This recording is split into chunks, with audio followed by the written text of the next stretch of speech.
حضرت موسیٰ علیہ السلام اللہ کے جلیل القدر نبی تھے۔ اللہ تعالیٰ ان سے کلام فرماتا تھا اور اپنی حکمت کی باتیں سکھاتا تھا۔ ایک دن حضرت موسیٰ علیہ السلام نے اللہ سے عرض کیا، اے میرے رب، جنت میں میرا ساتھی کون ہوگا؟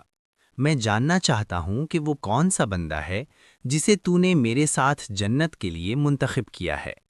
اللہ تعالیٰ نے فرمایا، اے موسیٰ، فلاں بستی میں ایک قصائی ہے، وہی جنت میں تمہارا ساتھی ہوگا۔ یہ سن کر حضرت موسیٰ علیہ السلام کو حیرت ہوئی۔ آپ نے دل میں سوچا کہ ایک قصائی، نہ کوئی بڑا عالم، نہ کوئی مشہور عابد۔ حضرت موسیٰ علیہ السلام اس قصائی کو دیکھنے کے لیے اس بستی کی طرف روانہ ہو گئے۔ جب وہاں پہنچے تو دیکھا ایک سادہ سا آدمی دکان پر گوشت بیچ رہا ہے۔ چہرے پر نہ کوئی خاص نور، نہ کوئی ظاہری بزرگی۔ حضرت موسیٰ علیہ السلام خاموشی سے اس کے پیچھے پیچھے چلنے لگے تاکہ اس کے اعمال دیکھ سکیں۔ شام ہوئی تو قصائی دکان بند کر کے گھر کی طرف روانہ ہوا۔ حضرت موسیٰ علیہ السلام بھی ساتھ ساتھ تھے۔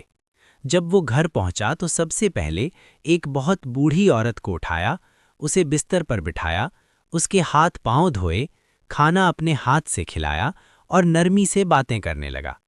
حضرت موسیٰ علیہ السلام یہ سب دیکھ کر حیران ہو گئے۔ انہوں نے دیکھا کہ وہ بوڑھی عورت بار بار آسمان کی طرف دیکھ کر دعا کر رہی ہے۔ قصائی نے اسے سلایا، خود سادہ سا کھانا کھایا اور اللہ کا شکر ادا کیا۔ اگلے دن حضرت موسیٰ علیہ السلام اس قصائی کے پاس آئے اور فرمایا، میں موسیٰ ہوں، اللہ کا نبی، میں تم سے ایک بات پوچھنا چاہتا ہوں۔ قصائی گھبرا گیا اور ادب سے بولا، یا نبی اللہ، پوچھئے۔ حضرت موسیٰ علیہ السلام نے پوچھا، یہ بوڑھی عورت کون ہے جس کی تم اتنی خدمت کرتے ہو؟ قصائی نے آنکھوں میں آنسوؤں کے ساتھ کہا، یہ میری ماں ہے، یہ بہت بیمار اور کمزور ہے، میں جو کچھ بھی ہوں اسی کی دعا کی وجہ سے ہوں۔ پھر اس نے کہا، جب میں اس کی خدمت کرتا ہوں تو وہ میرے لیے دعا کرتی ہے اور کہتی ہے، اے اللہ، میرے بیٹے کو جنت میں حضرت موسیٰ علیہ السلام کا ساتھی بنا دینا۔ یہ سن کر حضرت موسیٰ علیہ السلام کی آنکھوں سے آنسو بہہ نکلے۔ آپ نے فرمایا، اے شخص، اللہ نے تمہاری ماں کی دعا قبول کر لی ہے، تم واقعی جنتی ہو۔